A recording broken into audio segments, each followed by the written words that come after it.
Hello hi নমস্কার। আবার চলে এলাম একটা ভিডিও নিয়ে। তো আমাদের পার্শ্ববর্তী দেশ বাংলাদেশে এক ছোট বাচ্চা, মানে বাচ্চাটার দোষ দেওয়া ঠিক হবে না, তার গার্জিয়ান অর্থাৎ মা বাবা কি শিক্ষা দিচ্ছে ছোট থেকে, দেখুন কি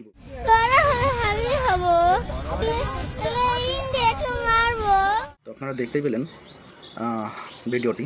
এবার দেখুন আমাদের হিন্দু বাচ্চাকে ছোটবেলা থেকে কি इसलिए तुमने मूर्तियां तोड़ी, मैं मंदिर में पूजा करता हूँ। इसलिए तुमने मंदिर तोड़े, लेकिन तुम भूल गए मैं सूर्य की पूजा करता हूँ। हिम्मत है तो बुझा दे, मैं चंद्रमा की पूजा करता हूँ। हिम्मत है तो हटा दे, मैं जल की पूजा करता हूँ। हिम्मत है तो सुखा दे, मैं वृक्षों की पूजा करता हूँ। हिम्मत है तो मिटा दे, मैं उस पर्वतों की पूजा करता हूँ। हिम्मत है तो हिला दे, मैं इस मिट्टी की पूजा करता हूँ। हिम्मत है तो अपने कब्र से हटा दे, मैं अग्नि की पूजा करता हूँ। हिम्मत है अपने घर का चूल्हा अपने हाथों से बुझा दे। सनातन का मतलब भी समझते हो, जो आदि और अनंत है, जो पुरातन है, वर्तमान और भविष्य में जो सबका जन्मदाता है।